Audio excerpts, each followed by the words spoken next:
오늘 우리에게 주신 말씀은 고린도후서 11장 1절에서 15절입니다. 제가 봉독하겠습니다. 원하건대 너희는 나의 좀 어리석은 것을 용납하라. 청하건대 나를 용납하라. 내가 하나님의 열심으로 너희를 위하여 열심을 내노니 내가 너희를 정결한 처녀로 한 남편인 그리스도께 드리려고 중매함이로다. 그러나 나는 뱀이 그 관계로 하와를 미혹한 것 같이 너희 마음이 그리스도를 향하는 진실함과 깨끗함에서 떠나 부패할까 두려워하노라. 만일 누가 가서 우리가 전파하지 아니하는 다른 예수를 전파하거나 혹은 너희가 받지 아니한 다른 영을 받게 하거나 혹은 너희가 받지 아니한 다른 복음을 받게 할 때에는 너희가 잘 용납하는구나. 나는 지극히 크다는 사도들보다 부족한 것이 조금도 없는 줄로 생각하노라. 내가 비록 말에는 부족하나 지식에는 그렇지 아니하니 이것을 우리가 모든 사람 가운데서 모든 일로 너희에게 나타내었노라. 내가 너희를 높이려고 나를 낮추어 하나님의 복음을 값없이 너희에게 전함으로 죄를 지었느냐. 내가 너희를 섬기기 위하여 다른 여러 교회에서 비용을 받은 것은 탈취한 것이라. 또 내가 너희와 함께 있을 때 비용이 부족하였을 때 아무에게도 누를 끼치지 아니하였음은 마게도냐에서 온 형제들이 나의 부족한 것을 보충하였음이라. 내가 모든 일에 너희에게 폐를 끼치지 않기 위하여 스스로 조심하였고 또 조심하리라. 그리스도의 진리가 내 속에 있으니 아가야 지방에서 나의 이 자랑이 막히지 아니하리라. 어떠한 까닭이냐. 내가 너희를 사랑하지 아니함이냐. 하나님이 아시느니라. 나는 내가 해온 그대로 앞으로도 하리니 기회를 찾는 자들이 그 자랑하는 일로 우리와 같이 인정받으려는 그 기회를 끊으려 함이라. 그런 사람들은 거짓 사도요 속이는 일꾼이니 자기를 그리스도의 사도로 가장하는 자들이니라. 이것은 이상한 일이 아니니라. 사탄도 자기를 광명의 천사로 가장하나니 그러므로 사탄의 일꾼들도 자기를 의의 일꾼으로 가장하는 것이 또한 대단한 일이 아니니라. 그들의 마지막은 그 행위대로 되리라. 헛된 열심에 빠진 신자들이 구출하라는 제목의 말씀으로 목사님 설교해 주시겠습니다. 외국의 목회자들이 한국 교회를 방문하면 경탄하는 것들이 많이 있다고 그래요. 그 중에 하나가 한국 교회 열심입니다. 신자들의 열심. 그걸 보면서 모두들 감동을 받기도 하고 깜짝 놀란다고 그러죠. 한국 교회 신자들의 열심은 가히 참 놀랄 정도였죠. 예배 모임에 참 열심입니다. 새벽 기도회부터 시작을 해서 수요 기도회 또 금요 기도회 각종 교회 모임에 열심히 참석을 하죠. 헌금도 열심히 하고 선교도 열심히 하고 봉사도 참 열심히 합니다. 이 코로나19 이후에 그 열심히 좀 예전만 같지 못하다 그런 이야기도 나오기는 하지만은 그래도 한국교회 열심의 저력은 있다고 봅니다. 그러나 여기서 우리가 생각할 것은 그동안 우리가 했던 그 열심히 신앙생활했던 그 신앙적 열심이 과연 이것이 성경적인 열심이었을까? 하나님이 정말 원하셨던 열심이었을까? 라고 하는 문제입니다. 그런 부분이 없는 건 아니지만은 대부분 율법주의 신앙에서 나온 열심이었다 이렇게 말할 수 있습니다. 율법주의 신앙에서 나온 열심을 다른 말로 하면은 헛된 열심이라고 말합니다. 이에 비해서 이제 복음에서 나온 열심이 있습니다. 그 열심이 진짜 열심인 거죠. 그런데 이 복음을 깨달으면은 율법주의 신앙에서 비롯된 열심, 이런 열심을 이제 버리기 시작합니다. 그런 열심을 내려놓게 된다는 것입니다. 율법주의 신앙으로 열심 있는 신자가 진짜 복음을 처음 들으면은 매우 혼란스러워할 수 있습니다. 복음을 듣지 않고 그냥 율법주의 신앙만 익숙해 있는, 그래서 열심을 냈던 신자들에게 진짜 복음이 이런 것이다 라고 알려주고 들려주면은 아 그렇구나 하고 받아들일 사람도 있지만은 굉장히 혼란스러워하고 이게 뭐지 이런 생각을 한다는 얘기예요. 왜냐하면 복음은 율법에서 나오는 열심을 버리라고 하기 때문에 그런 거예요. 율법적인 예배의 열심, 율법적인 기도의 열심, 또 율법적인 교회 봉사, 이런 여러 가지 열심들을 버리라고 하는 것이 그게 사실은 복음이거든요. 왜 버리라고 할까요? 그 열심의 바탕에는 뭐가 있어요? 자기 의의를 쌓아가고 그래서 자기 공로를 내세우고 싶은 그게 깔려있는 열심이거든요. 그리고 그로 인해서 하나님께 복을 받겠다고 하는 그 의도가 있는 열심이에요. 그러니까 복음을 알게 되면은 그 열심을 버릴 수밖에 없고 또 복음은 그걸 가르쳐 주는 거예요. 그런 열심은 다 헛된 열심이다. 이걸 알려주는 거죠. 그래서 복음을 깨닫게 되면 좀 이런 이야기가 무슨 뜻인지 이해를 해요.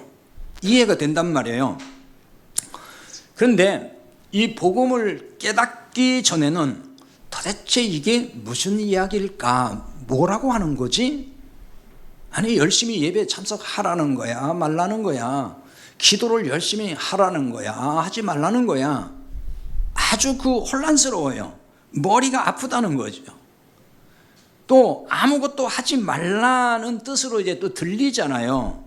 그러니까 또 그때는 굉장히 영적으로 나를 죽이는 건가? 완전히 바닥을 치고 영적으로 완전히 그냥 죽는다고 생각을 해요. 그래서 아무것도 안 하면은 자기 영적으로 완전히 지금 완전히 타락했다고 생각하는 사람들이 있어요. 그러니까 뭔가를 열심히 해야 자기 영이 살아난다고 생각을 한단 말이에요. 그런 점 때문에 그 열심을 내려놓으라고 하면은 받아들이기가 굉장히 어려운 거죠. 그래서 아무것도 하지 말라는 뜻에 대해서 그 열심에 대해서 내려놓으라고 하는 그 부분에 이해가 안 되고 오해하는 분들이 많이 있기 때문에 그래서 오늘 이제 이 우리 신앙생활 열심에 대한 문제를 좀 정리를 해보려고 합니다. 또 이를 위해서 율법주의 신앙에서 발생한 헛된 열심의 문제, 그거부터 좀 짚어보겠습니다. 헛된 열심은 역사가 아주 오래되었어요. 뿌리가 깊습니다. 그야말로 역사와 전통을 가지고 있는 것이 율법에서 나오는 헛된 열심이에요. 따라서 헛된 열심에 빠지면 여기서 나오기가 쉽지 않습니다. 나오려고 하질 않아요. 앞서 말씀드렸듯이 자기 열심이 다 식어버리면 자기 영이 다 죽었다고 생각을 해요. 믿음이 다 없어졌다고 생각한단 말이에요. 그리고 이건 하나님께 무슨 심판받을 것처럼 생각을 하는 거예요. 그래서 그 열심에 대해서 내려놓지를 못하고 빠져나오지를 못한다는 거죠. 그런데 이제 이 열심 문제를 이야기하려면 유대인의 열심, 하나님을 위한 그들의 열심, 이것을 빼놓고 신앙생활의 열심을 논할 수가 없어요. 유대인의 열심만큼 신앙적인 열심, 하나님을 위한 열심, 그건 어디서 찾아볼 수가 없거든요. 로마서 10장 2절 3절에 보면 이렇게 말씀하죠. 내가 증언하노니 그들이 하나님께 열심히 있으나 올바른 지식을 따른 것이 아니니라. 하나님의 의를 모르고 자기 의를 세우려고 힘써 하나님의 의에 복종하지 아니하느니라. 이런 말씀이 있어요. 자, 유대인은 하나님께 대한 열심이 특심했습니다. 이 세상에 어느 민족, 어느 나라 사람이든지 아무리 열심을 내도 유대인인 만큼 열심을 낼 수 있는 사람들 없어요. 유대인은 그 누구도 추종을 불허할 정도의 하나님을 위한 열심이 대단한 사람들이에요. 율법에 따라서 하나님을 섬기는 열심이 얼마나 대단한지 거기에 따른 자긍심 또한 굉장히 큰 사람들입니다.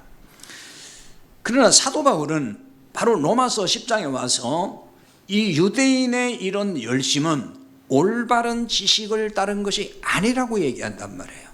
그 올바른 지식이라는 얘기는 간단히 말하면 복음이라는 거예요. 복음의 진리를 따라서 나오는 열심이 아니다는 얘기예요.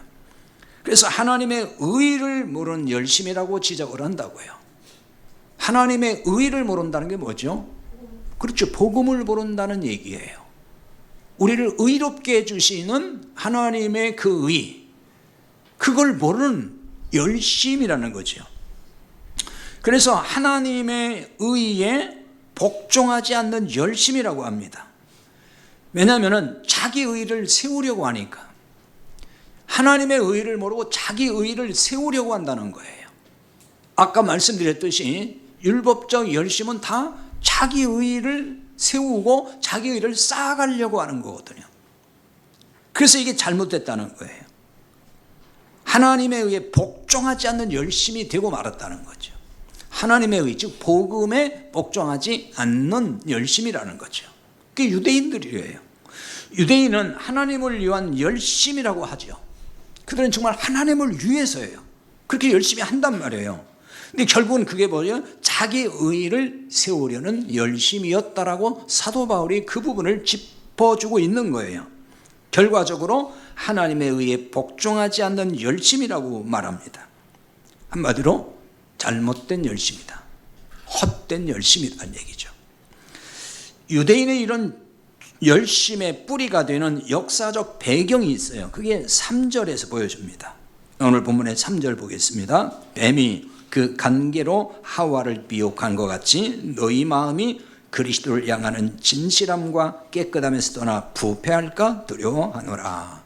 뱀이 그 간계로 하와를 미혹했다 그러죠. 뱀은 사탄인 걸 아시죠? 바울은 여기서 역사적 배경, 바로 그 창세기 3장에 나오는 그 역사적 배경을 들어서 고린도 교회에 침투한 거짓 교사들의 정체를 폭로하고 있는 겁니다. 뱀이 그 간계로 하와를 미혹한 것 같이라는 말씀이 바로 그거예요. 여기 미혹한다는 말은 속인다는 뜻이에요. 기만하는 것, 현혹하는 것, 그런 뜻입니다. 그래서 이 구절은 창세기 3장에서 뱀이 하와를 기만한 사건을 말하고 있는 거죠. 뱀이 선악과를 따먹으면 네 눈이 밝아서 하나님처럼 된다 그랬잖아요. 하나님이 된다 그 뜻이에요. 그게 내가 하나님이 된다. 이 말은 내가 열심히 노력해서 내가 스스로 선을 열심히 해서 하나님과 상관없이 내 의를 쌓아가서 내 스스로 하나님처럼 선한 사람 되라는 말과 같은 얘기예요. 그래서 하나님같이 된다는 게 그런 얘기입니다. 그러나 이 말은 하나님이 하신 말씀과 정반대잖아요. 선악과를 따먹으면 반드시 죽는다고 하셨잖아요. 근데 따먹어도 죽지 않고 내가 하나님처럼 된다. 그게 사탄의 미혹이었습니다. 그래서 하나님의 이 말씀은, 반드시 죽는다고 하는 이 말씀은 인간이 율법으로 살면 죽는다 하는 것을 담아서 말씀하는 거예요. 선악과는 율법이에요. 그것을 먹는다는 얘기는 율법을 양식으로 먹는다는 말과 같은 거예요.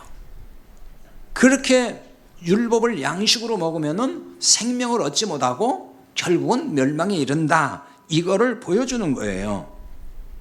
이처럼 거짓 교사들은 복음과는 반대로 율법의 행함을 가르쳤어요.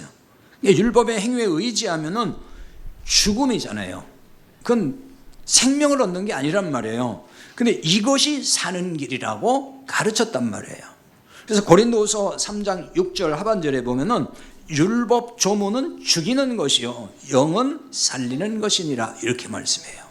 율법 조문이라는 얘기는 그냥 율법이라는 그 말이에요. 그거는 죽이는 거라 그랬어요. 그러니까 생명을 줄 수 없다는 말이에요. 우리를 구원할 수 없다 그 얘기입니다. 율법의 행위 가지고는. 근데 영은 살리는 거라 그랬잖아요.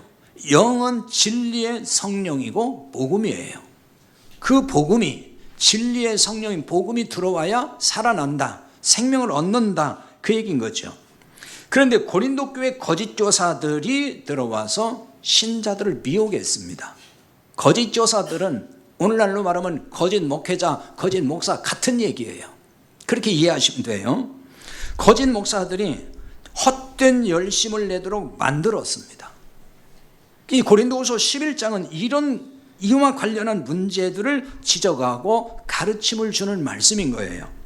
그러면 헛된 열심의 본질을 어디서 찾아야 할까요? 3절입니다. 3절에 보면은 마음이 그리스도를 향하는 진실함과 깨끗함에서 떠나, 이렇게 나와 있죠. 이게 그 말씀이에요. 그러니까 헛된 열심은 그리스도 안에 있는 진실함과 깨끗함에서 떠나게 한다. 자, 금방 이해가 안 될 수도 있어요. 이거 잘 이해를 해야 됩니다. 진실함이란 말은 순진하다 그런 뜻이에요. 진실, 깨끗함, 뭐 같은 개념으로 좀 쓰는 겁니다. 근데 이 말이 천진난만이라는 단어에서 나온 말이에요. 그래서 이거는 숨기는 게 없고 아주 솔직하다. 그래서 마음이 깨끗한 상태, 그런 뜻으로 지금 쓰는 거예요. 그리고 그 뒤에 바로 깨끗하다는 용어가 나오잖아요. 모든 죄로부터 깨끗한 상태를 의미합니다. 자, 앞에 지금 진실함과 동의 개념으로 볼 수가 있어요. 그럼 어디에 있을 때 이처럼 진실함과 깨끗한 상태가 될까요? 그렇죠. 그리스도 안에 있을 때입니다. 왜냐하면 믿음으로 모든 죄에서 용서받은 상태가 그리스도 안에 있는 상태예요. 그리스도 안에 들어가 있는 상태, 그게 구원받은 사람이에요. 하나님은 그리스도 안에 있는 자를 정죄해야 안 해요? 안 합니다. 우리가 이만큼 흠이 없어서가 아니에요. 깨끗하신 그리스도 안에 있기 때문에 덩달아 우리도 깨끗하다고 하신다는 거예요. 그래서 정죄하지 않으시는 거예요. 바로 이 상태예요. 이 상태. 하지만 이런 말씀과 반대로 미혹하는 거짓 교사들이 있었던 거예요. 그리스도를 믿기만 해서 되는 게 아니라 그렇게 가르친 거예요. 율법의 행위가 따라야 구원받는다고 가르치는 거짓 교사들, 목회자들이 있었다는 얘기입니다.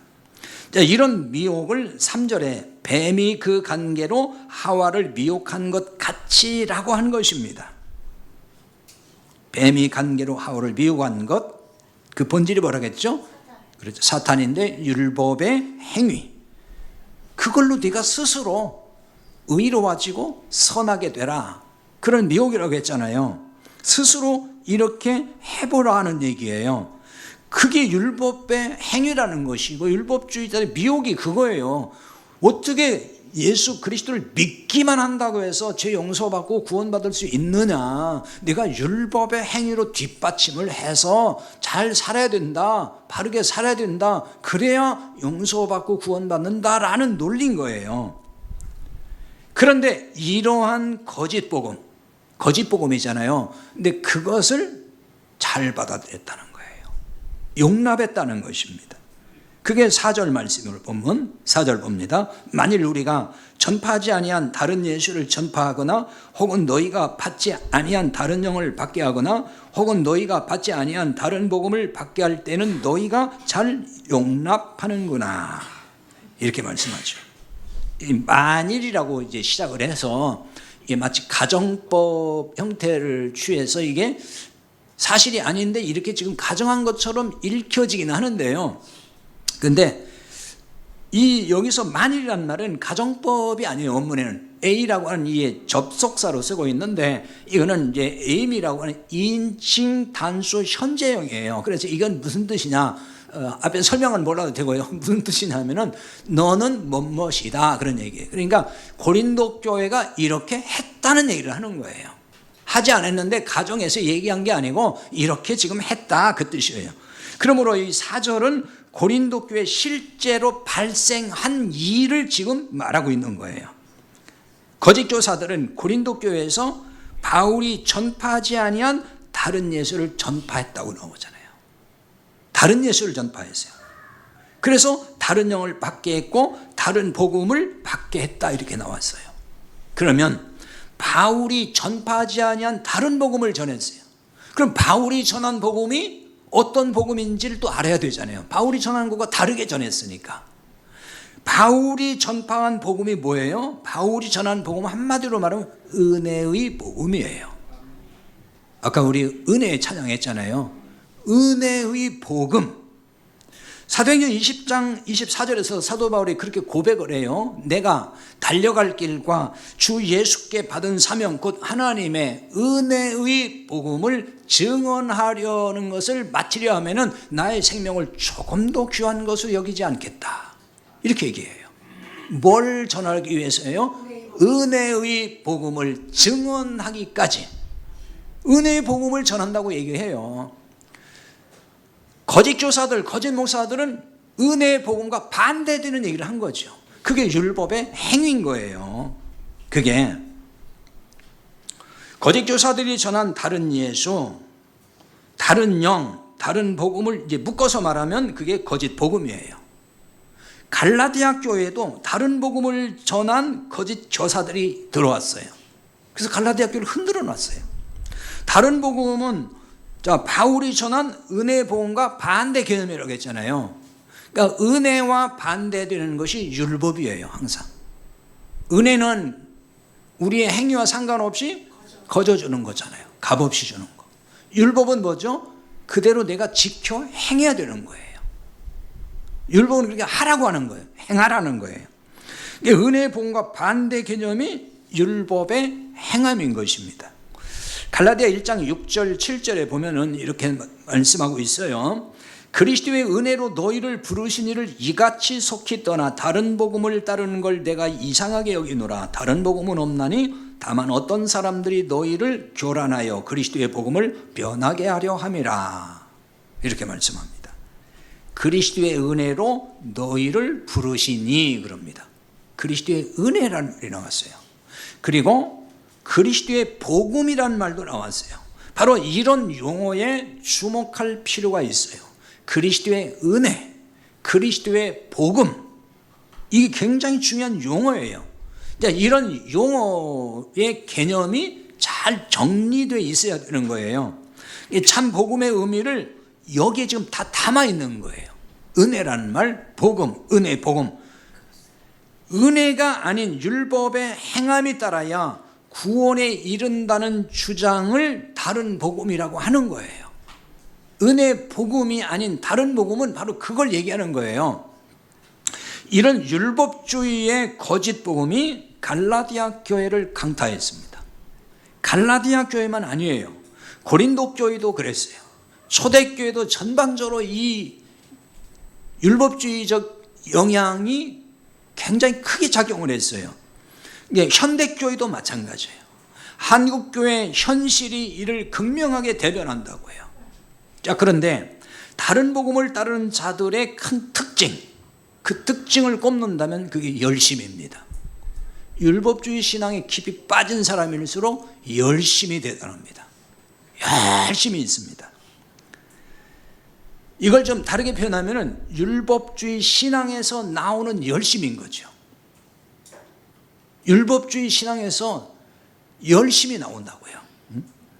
그래서 예배의 열심, 기도의 열심, 찬송의 열심, 또 뭐 전도의 열심, 교회 봉사 등 이 열심이 율법주의 신앙에서 나와요.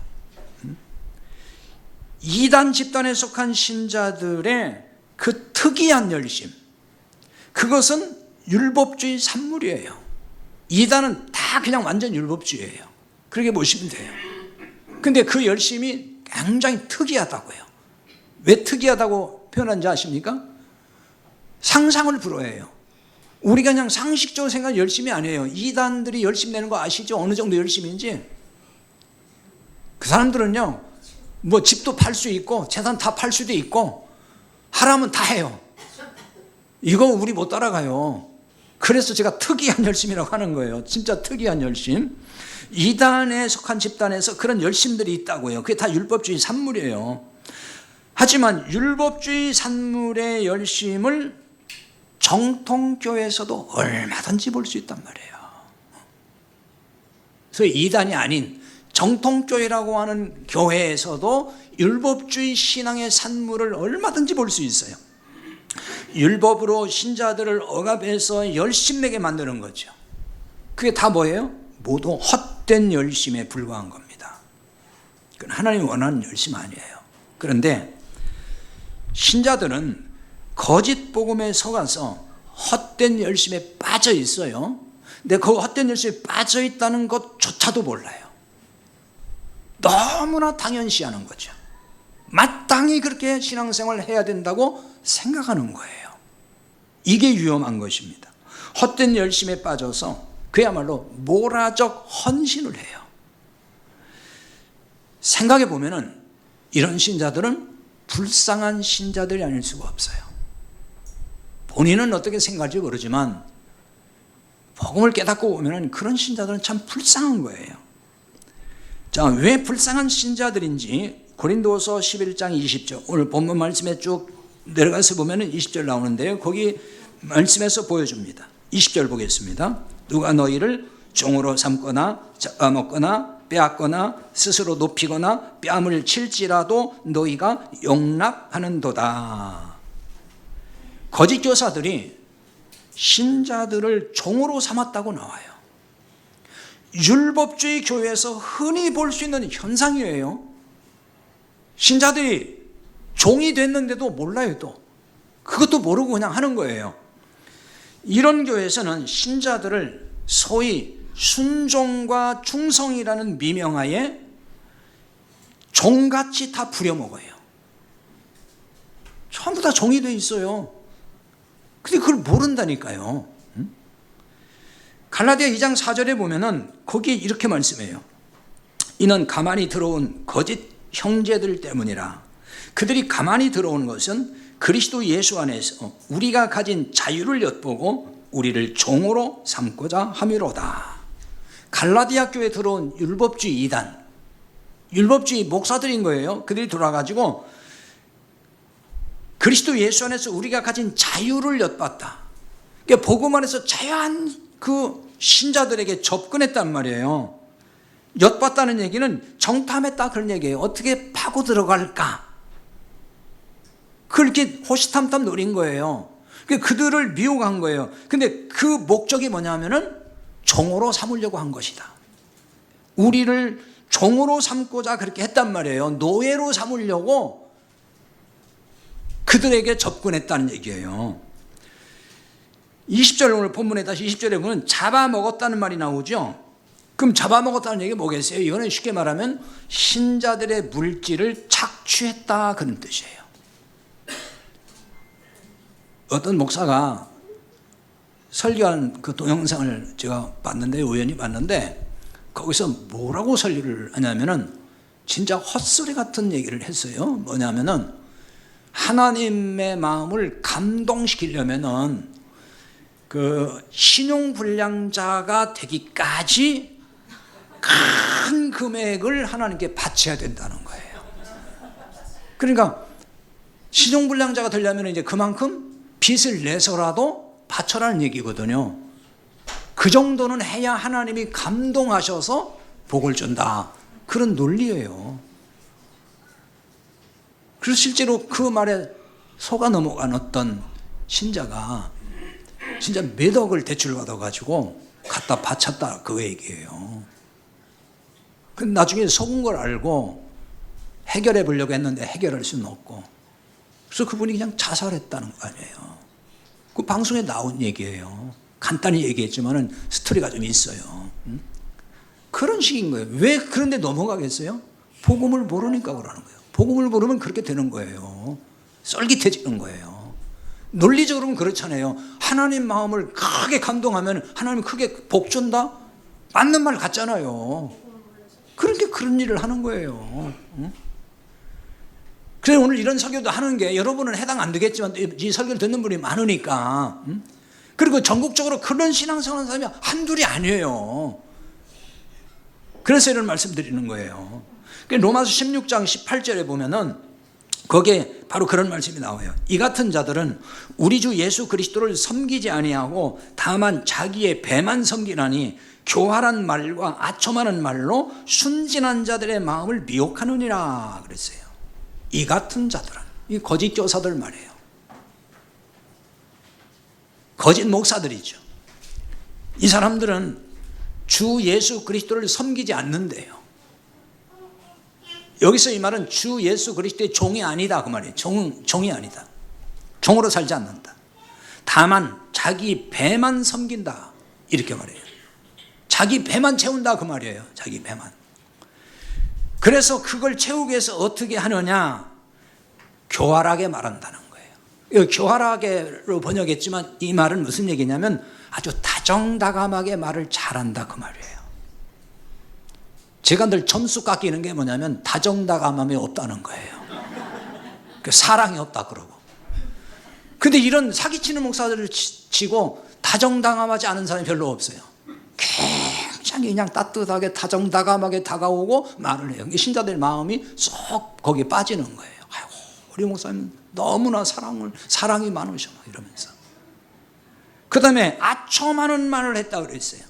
이 아첨하는 말이라는 얘기는 원문의 뜻은 축복의 말을 했다 그 얘기예요. 그러니까 축복이라는 말을 남발을 해요. 강단에서 그냥 뻑하면 뭐 축복합니다, 뭐 복 받으세요 이걸로 환심사잖아요. 그런 말 계속 쏟아내는 사람은 다 가짜예요. 그래서 순진한 자들의 마음을 미혹한다 그랬어요. 순진한 자들이 누구예요? 신자들이에요. 신자들 다 순진해요. 제가 볼 때 얼마나 순진합니까? 하라는 대로 하잖아요. 목사가 하라는 대로 한다고. 그걸 미혹해가지고 자기 배만 채우는 목사들, 그게 다 가짜 목사예요. 자, 그리고 다시 20절에 빼앗다라는 말이 나왔어요. 이 말은 사로잡다라고 번역을 했거든요. 개역성경에 보면은 그런 뜻이에요. 남반옥을 해서. 그러니까 이런 얘기예요. 신자를 마치 새장에 갇힌 새처럼 만들어버리고 또 그물 안에 물고기처럼 가두어 두어 만들었다 그런 얘기예요. 그럼 새가 새장 안에 갇히고 물고기가 그물 안에 갇히면 어떻게 돼요? 자유를 잃고 꼼짝 못해요. 거기서 못 벗어나는 거예요. 이게 무슨 얘기냐면은 신자를 율법의 그물 안에 가두어 놓고 목사가 마음대로 핸들링한다 그 말이에요. 목사 말 잘 듣게 한다는 거죠. 잘 들어요. 진짜 율법의 그물 안에 가두고, 그 말이 뭐냐면은 당근과 채찍을 사용하는 거예요. 이렇게 잘 순종하면은 복 받고 순종하지 않으면 벌 받고, 그게 당근과 채찍이에요. 그렇게 해서 신자들을 움짝 못하게 만들어요. 그 목사가 하라는 대로 다 하는 거잖아요. 그게 갇힌 사람인 거예요. 전부 다. 또 20절에 보면 스스로 높인다 그랬어요. 거짓 교사들이 그랬단 말이에요. 하나님이 택하여 세운 특별한 하나님의 종이라면서 목사 자신을 막 높이는 거예요. 자기는 특별한 목사라는, 특별한 하나님 택한, 뭐 만세전부터 택하여 세운 특별한 기름 부은 종 뭐 이래가지고. 그러니까 말은 하나님의 종이라고 하는데 지켜보면 자신을 신격화하기 시작을 해요. 그래서 하나님 자리에 앉아버린단 말이에요. 그 다음에 뺨을 친다 그랬죠. 폭력적이라는 말이에요. 아마 방송에 한참 보도된 그 이야기인데요. 아마 여러분도 아실 거예요. 그 신옥주라고 하는 그 무슨 은혜로 교회인지 뭐 그 목사 있잖아요. 여자 목사. 저 피지 뭐 남태평양 피지 성으로 신자들 집단으로 이주시켜가지고 종말을 대비해야 된다 그러는데, 그 집단에서 소위 타작마당이라는 교리가 있어요. 그래서 자기 말 안 들으면 매타작을 막 하는 거예요. 신자들을. 부모가 자식 때리고 자식이 부모도 때리고, 목사가 신자 막 귀싸대기 붙이고, 그래야 귀신 나간다고. 그러면 귀신 나가는 거에 때리면은, 그래가지고 그게 다 온천에 이제 폭로가 돼가지고 이제 알게 되긴 했는데요. 정도의 차이지만은 꼭 그 정도까지 아니더라도 폭력적인 그런 목회자가 상당히 많아요. 이게 물리적 폭력만이 아니라고요. 강단에서 신자들을 계속 저주 운운하면서 꼼짝 못하게 만드는 거, 그거 폭력이에요. 언어 폭력인 거예요. 설교 폭력이죠, 그거는. 그런데도 안타까운 일은 신자들이 이 같은 거짓 목사들의 행태를 용납한다는 거예요. 거부를 못한다는 거예요. 오늘 20절에 보면 용납했다 그러잖아요. 이건 참다는 얘기예요. 참는다는 거예요. 견뎌요, 그거를. 복음을 모르면은 이런 신자가 될 수 있어요. 그 얼마나 불쌍합니까? 이런 거짓 목사 밑에서 열심히 신앙생활하는 신자가 한국에 의외로 많아요. 여러분은 이제 그런 신자가 아니니까 과연 그런 사람이 있을까 하지만은 많다니까요. 하나님을 위한 열심이라고 말을 해요. 말은 그렇게 해요. 그런데 알고 보면 전부 그 목사를 위한 열심을 내고 있단 말이에요. 이런 걸 보고 헛된 열심이라고 하는 겁니다. 갈라디아 4장 17절에 보면 그렇게 말씀을 해요. 그들이 너희에 대하여 열심 내는 것은 좋은 뜻이 아니요 오직 너희를 이간시켜 너희로 그들에 대하여 열심을 내게 하려 함이라, 이런 말씀입니다. 거짓 교사, 거짓 목사들도 열심이 있어요. 신자들을 위한 열심, 그 열심이 사실 대단합니다. 왜냐하면 그래야 신자들의 마음을 살 수 있잖아요. 우리 목사님은 우리를 얼마나 사랑하는지, 우리를 위해서 얼마나 열심인지 몰라. 이런 말 들어야 신자들이 마음 열고 다가올 거 아닙니까? 그래서 신자들에게 열정을 보이는, 그걸 의도적인 열심이라고 하는 거예요. 신자들의 마음을 사기 위해서 하는 열심인 거죠. 그렇게 해서 결국은 그렇게 해서 신자들을 종으로 삼아버리려고 하는 거예요. 자기 선하기 위해서 마음대로 이제 하려고 하는 것입니다. 의도된 열심. 어떤 목사가 그 부인하고 사모하고 뭐 싸웠다고 그러더라고요. 왜 싸웠냐? 당신은 왜 그렇게 신자들 비유를 맞추지 못하느냐? 신자들 비유 좀 잘 맞춰라. 응? 비유 맞추는 건 뭐 좋을 수 있어요. 나는 뭐 좋아서 맞추는 줄 아느냐? 어? 우리 가족 먹고 살려면 비유 맞춰야 될 거 아니야? 이랬다는 거예요. 응? 그러니까 이게 의도된 열심인 거예요. 이런 걸 보고 속은 아니면서. 이게 무서운 거예요, 사실은. 이게 무섭다는 거예요. 근데 신자들은 그거 모르잖아요. 그래서 바울은 이들의 열심은 좋은 뜻으로 하는 것이 아니라고 하는 거예요. 바울과 신자를 이간시켜서 자기들을 위해 열심 내게 하려는 의도라는 거예요. 말은 하나님을 위해 열심 내라고 하지만은 결국은 목사를 위해서 열심 내게 만든다는 거죠. 그러니 이런 열심이 헛된 열심이 아니고 무엇이냔 말이에요. 이렇게 헛된 열심에 빠진 신자들을 어떻게 하든지 구출해야 되지 않겠어요? 그런 신자들 보면 그대로 놔둬야 되겠냐고요. 헛된 열심에 빠진 신자들을 구출하려면은 우리에게는 참된 열심이 있어야 돼요. 그냥은 안 돼요. 참된 열심이 그럼 뭘까요? 오늘 2절에 보여줍니다. 이렇게 말씀합니다. 내가 하나님의 열심으로 너희를 위하여 열심 내노니 내가 너희를 정결한 처녀로 한 남편인 그리스도께 드리려고 중매함이로다, 이런 말씀이에요. 바울이 고린도 교회 신자들을 위해서 지금 열심을 내고 있다, 이렇게 말합니다. 바울의 이 열심을 하나님의 열심이라고 얘기해요. 하나님의 열심이 그게 참된 열심이에요. 이 열심이 필요한 거예요. 그러면 하나님의 열심이란 어떤 열심일까요? 이거를 잘 보여주는 말씀이 이사야 9장 7절인데요. 거기에 이런 말씀이 있어요.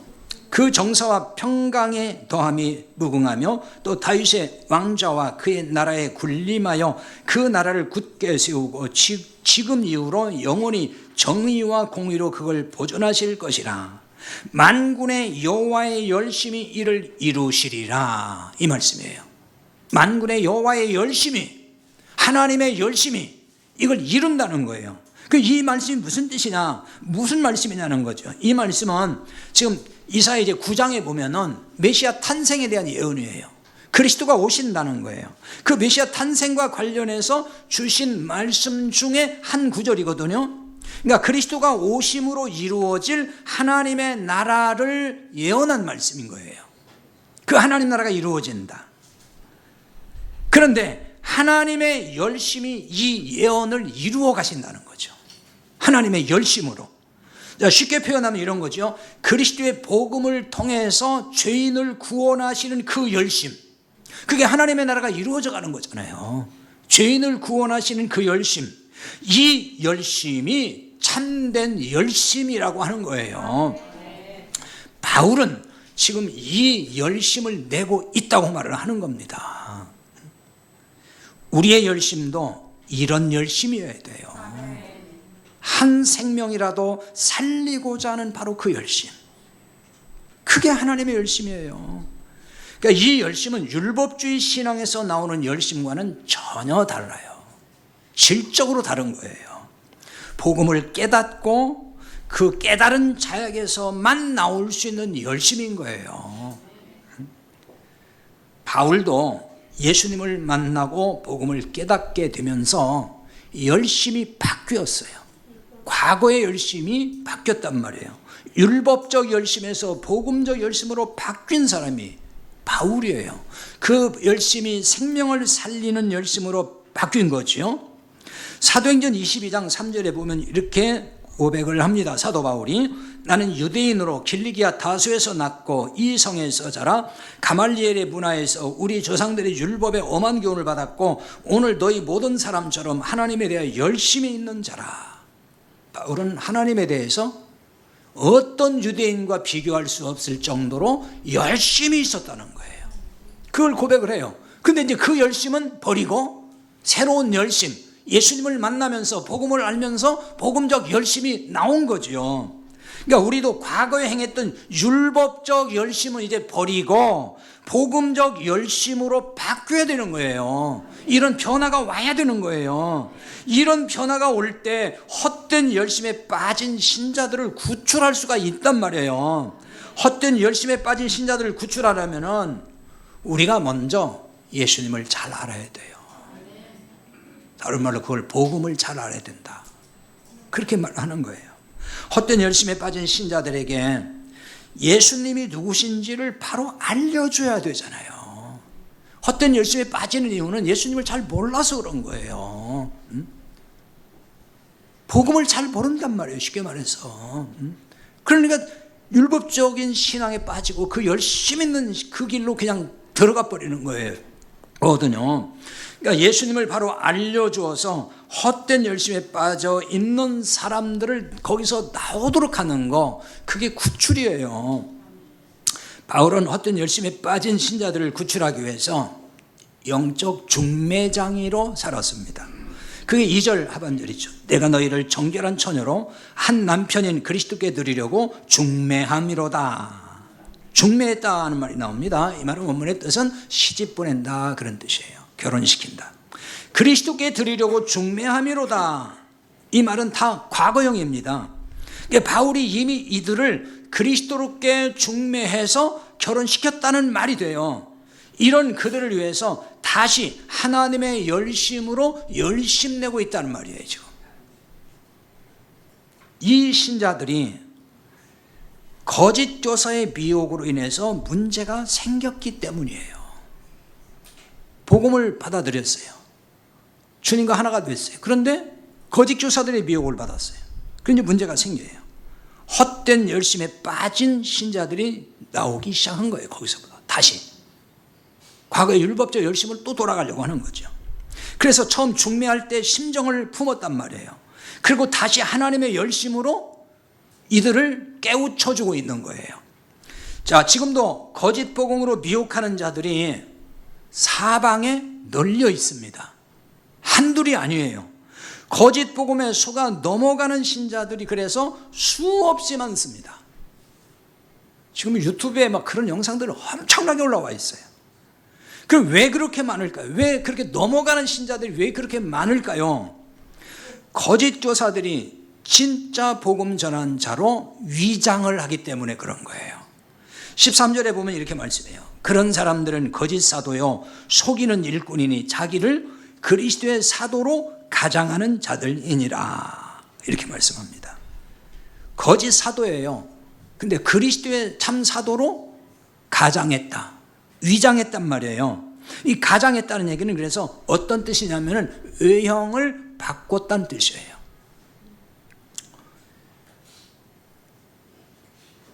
속이 바뀌어야 되는데 속은 안 바뀌고 외형만 그대로 뭔가 그럴듯하게 바뀌었다는 거죠. 외형만. 속은 바뀔 수가 없어요. 왜 그럴까요? 그 속에 사탄의 영이 있기 때문에, 사탄의 일꾼이라서 그런 거예요. 안 바뀌어요. 15절에 보면은 그러므로 사탄의 일꾼들도 자기를 의의 일꾼으로 가장하는 것이 또한 대단한 일이 아니니라 그러잖아요. 사탄의 일꾼이 나와요. 사탄의 일꾼들이 자기를 의의 일꾼으로 꾸며요. 외형을 그렇게 바꿔요. 그거 대단한 게 아니다. 그렇게 해서 접근하는 거예요. 사탄의 종이라서 그 속이 바뀌지 않아요. 그 대신 외형을 바꾼다 그 말이에요. 그래야 미혹할 수 있기 때문인 거죠. 외형만 바꾼다는 게 그럼 어떤 의미일까요? 겉으로 진실하고 또 거룩한 모양으로 쇼를 한다 그런 뜻일까요? 물론 그럴 수도 있습니다. 속은 거짓이 가득하면서 겉으로 진실한 척, 속은 더러우면서 겉으로 깨끗한 척, 그렇게 쇼를 할 수 있어요. 그러나 이보다 본질적인 문제가 있어요. 바뀌지 않고 외형만 바꿨다는 말의 본질적인 문제, 그게 뭘까요? 그거는 진리를 말한다는 거예요. 처음에는 진리를 가지고 접근한다. 진짜 복음을 전한다는 거예요. 좀 헷갈릴 거예요. 아니 진짜 복음 전하면 뭐 그게 왜 가짜지? 가짜가 그럴 수 있단 말이에요. 그러기에 외형상으로는 거짓 목사로 안 보여요. 왜? 들어보니까 진짜네? 복음을 얘기하네? 그래서 속는 거예요. 거기에 넘어가고 따라가기 시작한단 말입니다. 그 대표적인 집단이 뭐예요? 신천지잖아요. 신천지. 처음에는 이 사람들이 진짜 복음을 얘기해요. 1부터 100이 있다면은 1부터 거짓말하는 게 아니에요. 처음엔 다 복음이에요. 여러분 그거 주는 그 전단지가 또 한번 읽어보라고요. 앞에 써 있는 거, 나와 있는 거. 똑같은 얘기예요. 복음을 제대로 얘기한다니까요. 그래서 신자들이 빠져들어가는 거예요. 보니까 뭐 맞는데 왜 틀린다고 그러지? 왜 이단이라고 그러지? 다 똑같은 얘기인데 오히려 우리 교회보다 더 좋은 말씀인데 이렇게 되는 거예요. 그러니까 앞부분은 진짜 복음이에요. 근데 이제 가면 갈수록 거기에 이제 빠져들어가게 해서 이제 상당한 단계까지 나아가게 되면은 이제 그들만이 가지고 있는 비밀 병기가 있어요. 그거를 하나씩 꺼내기 시작을 하는 거예요. 그럼 이미 이제 거기 빠져들어왔기 때문에 그것까지도 받아들이기 시작한다는 거죠. 그래서 마지막 카드가 뭐냐면은 이만희가 재림질수다 그 얘기하는 거예요. 근데 그걸 못 빠져나와 이제 그때부터는요. 그동안에 세뇌가 너무 많이 돼가지고 이게 여러분 이단이고 이게 가짜들이 하는 수법이에요. 처음부터 다른 엉뚱한 얘기 하지 않습니다. 그러니까 한 90%라고 할까요? 하여튼 뭐 그보다 더 될지 모르겠지만은 그 부분은 정통교회 말씀과 크게 다르지 않은 얘기를 해요, 분명히. 그런데 나머지 끝에 가서 보면은 달라요. 복음이 아니에요. 거짓 진리예요. 그래서 이단이라는 말 쓰는 거예요. 이단이라는 말이 그 참 잘 쓴 용어 같아요. 그 이자가 다를 이자고 단이 끝단자거든요. 끝이 다르다. 그 얘기예요. 그러니까 앞에는 같은 거예요. 끝에 가면 달라. 그게 이단이에요. 그러니까 사탄의 일꾼이 그리스도의 사도로 가장했다는 게 바로 이런 말인 거예요. 그리스도의 사도, 의의 일꾼으로 가장해버렸어요. 그러니까 진짜잖아요, 이거 보이면은. 그러니까 속은 사탄의 영인데 외형상으로는 복음을 말하고 있다는 거죠. 그러니까 속아요, 사람들이. 이렇게 속아서 사탄의 종이 돼서 열심내는 신자들을 구출해야 되죠. 구출해야 할 신자들이 이단 집단에만 있는 거 아니에요. 정통교회라고 하는 교회 다니지만 율법주의 신앙으로 헛된 열심에 빠진 신자들이 많잖아요. 그들도 건져내야 될 대상인 거예요. 이들을 구출하려면 우리가 누구 잘 알아야 돼요? 예수님 잘 알아야 돼요. 복음을 제대로 알아야 되는 거예요. 복음을 정확히 바로 알아야 되는 거예요. 그래서 그 복음을 또 잘 설명할 줄 알아야 돼요. 복음을 안다고 하면서 말 한마디를 못해요. 그러면 그게 뭐가 아는 거냐고요. 알면은 얘기를 좀 해야지. 나도 잘 모르고 확신이 없으면서 말할 수는 없어요. 그렇잖아요. 나도 확신이 없는데 말 못해요. 내가 확신이 있고 내가 잘 알고 그럴 때 사람들에게 확실하게 얘기를 해줄 수 있어요. 물론 이제 그걸 받아들이든 안 받으든 그건 상관없어요. 우리가 할 얘기는 하는 거예요. 자, 여기에 더하여 중요한 게 또 있어요. 말만 잘하면 안 돼요. 우리의 삶으로 뒷받침해야 되는 거예요. 예수 믿는 사람들 입만 살았다 그러잖아요. 사람들이. 그러니까 뭐 천국 가봤더니 전부 입만 왔다 또 그러잖아요. 그런 말을 왜 듣냐고 우리가. 얼마나 사람들이 말만 잘하고 행동으로 옮기지 않으니까 그런 거잖아요. 자꾸 그런 소리 들으면 안 되는 거죠. 우리가 완벽한 인간이 될 수는 없어요. 그러나 세상 사람들도 그런 조롱 정도는 받아서는 안 된다는 거예요. 오늘 9절 하반절에 보면 이런 말씀이 나와요. 내가 모든 일에 너희에게 폐를 끼치지 않기 위하여 스스로 조심하였고 또 조심하리라, 이런 말씀이 있어요. 자, 이 말씀을 제대로 또 이해하려면 뭐 앞뒤 전후 다 설명을 해야 되는데 시간이 없으니까 그냥 이 문맥을 설명하지는 않겠습니다. 간단히 정리하면 이런 거예요. 사도 바울은 복음을 위해서 물질의 욕심을 버렸다, 그 얘기예요. 신자들에게 물질적인 폐를 끼치지 않으려고, 경제적인 부담 주지 않으려고 조심하고 또 조심했다, 그 얘기예요. 신자들에게 나 어려우니까 나 도와줘 이렇게 안 했다는 거예요. 폐를 끼치지 않았다 그랬죠. 이게 짐이 되지 않겠다, 그 말이에요. 그때 어떤 목사들은 막 껄핏하면 뭐 주의 종이 잘해야 복 받는다고 빨리 가져와 해가지고 막 거둬들이잖아요. 바울은 그렇게 안 했다는 거예요. 그러니까 목회자는 바울과 같은 그런 삶이 당연하죠, 사실. 당연한 거예요. 그러나 신자들도 마찬가지예요. 그러니까 신자가 물질의 욕심이 지나치다는 평가를 듣는 거, 그거 바람직하지 않아요. 아이고, 예수 믿는 사람들은 왜 이렇게 욕심이 많아. 이 주변에서 그런 얘기하면 안 된단 말이에요. 돈도 쓸 때는 쓸 줄 알아야지. 그냥 짠돌이가 돼가지고 그냥 이러면 안 믿는 사람들도요, 고개 흔들어요. 세상 사람들도 그렇게 안 살아요, 보면은. 쓸 때는 쓰거든요. 우리는 복음을 위해서 그런 거예요. 복음을 위해서. 다른 게 아니에요.